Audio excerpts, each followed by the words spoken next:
Alright,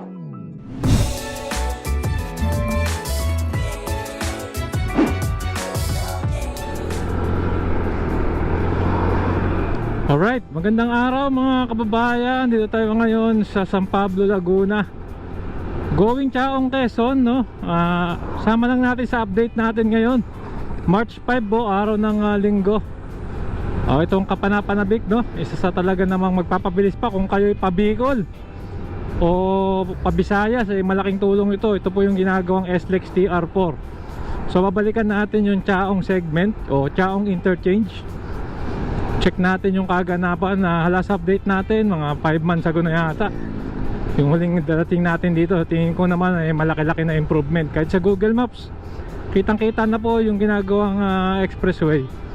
So siyempre mga bayan, kung bago pa lang po kayo sa ating channel, inaanyahan ko po kayo mag-like, mag-comment, and subscribe. Hit yung notification bell para updated kayo pag may bago tayong video. Ayun, nakikita ko na yung arko ng Quezon. Ayan na mga babayan, boundary, no, ng Laguna at Quezon. Ayan, so siyempre ang ito nga pong TR4 ay dire-diretso na hanggang Lucena. So hindi nyo na po babaybayin itong binabaybayin natin, no? Bayan-bayan ng San Pablo. Ay dire-diretso na kayo pa Lucena. Yan, malaking tulong po yan, no? Lalo na sa mga pabicol nating mga kababayan. So ito na po yung arko ng Quezon, Chaong, Quezon. Pagtagos po natin dyan. Tapos yan na kagad, malapit na kagad yung SLEX TR4 in Chaong, Quezon Seg, no? Welcome, province of Quezon. Ayan. Huhuy. So Villa Escudero, kaliwa. So ito, ano na kagad to. Kapalibad tayo ng drone, tignan natin yung ganap dito. Uy, parang may nag-divert na ron. So ito, sabi lang ng Villa Escudero, ayan o, mga kasama, makikita natin yan sa drone shot. Tignan natin. So ito, parte na po ng Chaong, Quezon to. So yan po yata yung magiging interchange na mismo, papasok dun sa mismong expressway. So ayun o, yun po yung linya o. Tayo at lubak dun sa kanan.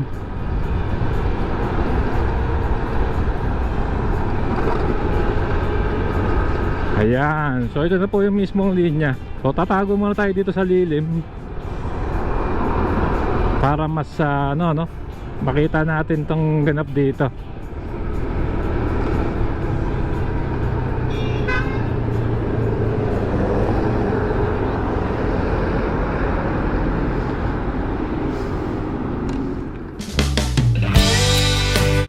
Ayan, so pinalipad na po natin si Bumblebee, no? Napakaganda ng lugar na ito.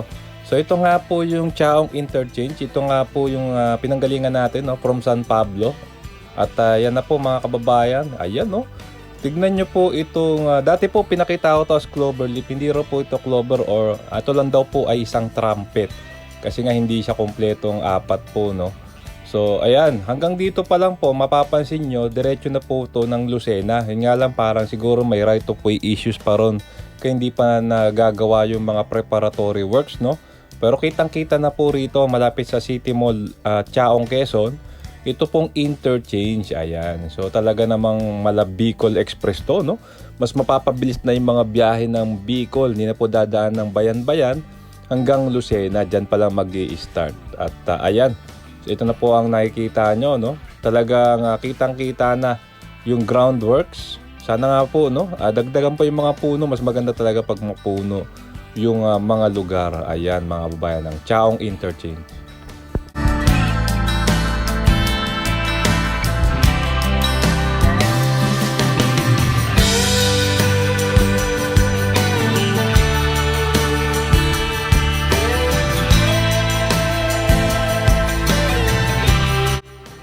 Ayan, so ito po yung parte, no, mapapansin nyo, hindi pa po napeprepara.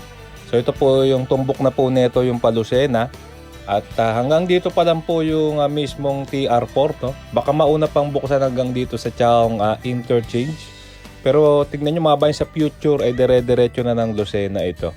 Talaga namang mapapabilis na yung biyahe ng ating mga going to Bicol. Ayan, no? Yan po yung mga dadaanan. So tingin po natin ay chine-check pa yung right of way na itong mga dadaanan na ito. So ito naman po yung daan, no? Ito po yung pabalik naman po ng San Pablo at ng Alaminos, Laguna. Ayan na po yung mga nagawang groundworks. Kitang-kita nyo na naka-elevate siya at talaga namang dumaan dun sa mga kabundukan na iyon, no?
Ayan, so yun nga, no, nakita na natin itong ganap dito sa SLEX TR4 Chaong Interchange.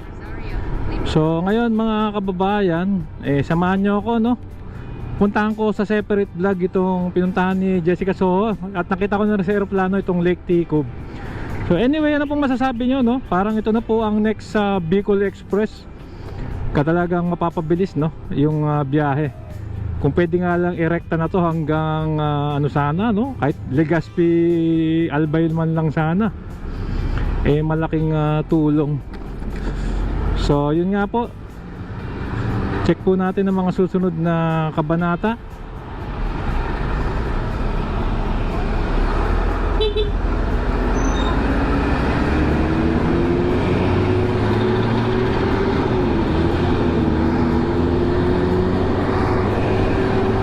So yun nga mga bayan, sama lang kayo. At ano po masasabi nyo rito sa mga project, mga bagong expressway, no, magpapabilis ng ating mga biyahe.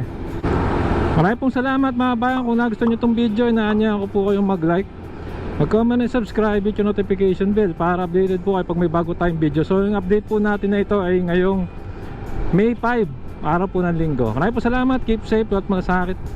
Pero maglakbayin. See you po sa next vlog update mga sama. Let's go to Lake Ticub.